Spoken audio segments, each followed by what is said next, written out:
Hi guys. So today we're going to do another project that kind of deals with depth. In this instance, we're going to be looking with overlapping and placement techniques to show that our artwork actually goes back into space. And since Easter is this weekend, I thought we could have some fun and create maybe some eggs or some other Easter themed things for our depth project today. So to start, I'm going to start at the bottom of my page. When we talk about placement in art, that just means that if it's lower down on the page, it is closer to you than something that's further away. And I'm going to make just some curved arches.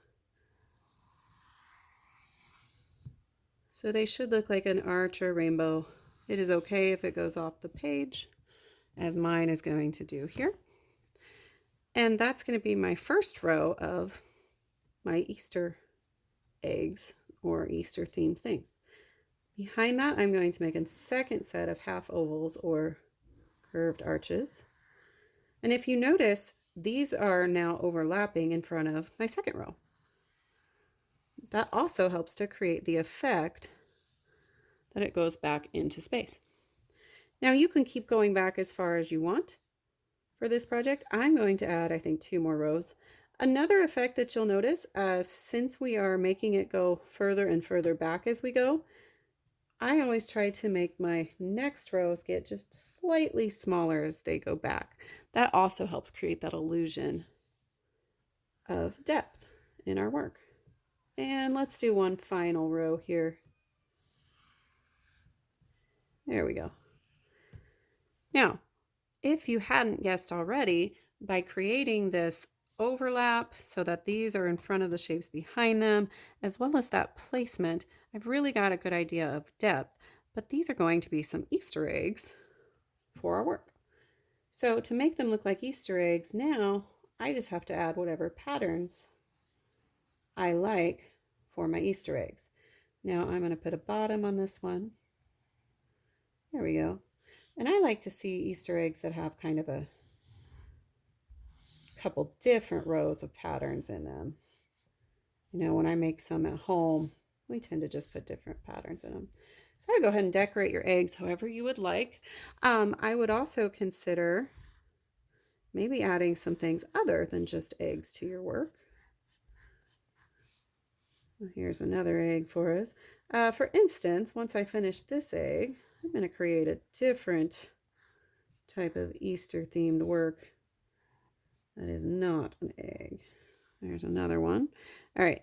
For instance, let's do this. How about we make dun, dun, dun, dun,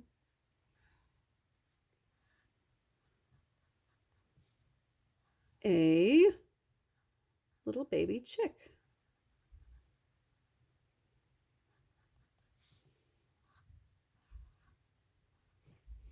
There's one way to draw a chick.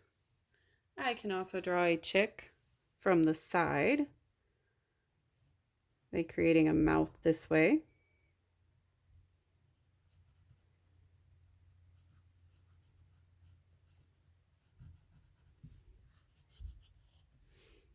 Maybe a little wing area here.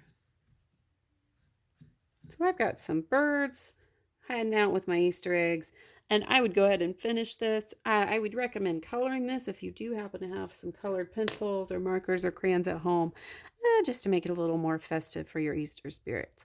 If you're someone that doesn't really like Easter or doesn't celebrate Easter, these don't have to be eggs. They can be any shapes you want, and you can just practice some shading techniques with your shapes.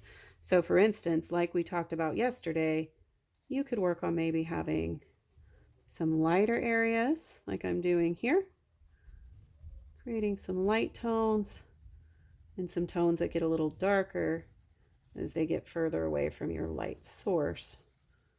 So you don't have to color the entire thing in with patterns if you wouldn't want to. And just like we talked about yesterday, if you're using colored pencils, which I am, we have light areas, we have areas that are darker by applying more pressure with our pencils. And then if we really want to make it look more realistic and blend that in, we simply take a white colored pencil and blend by coloring over the top with the white.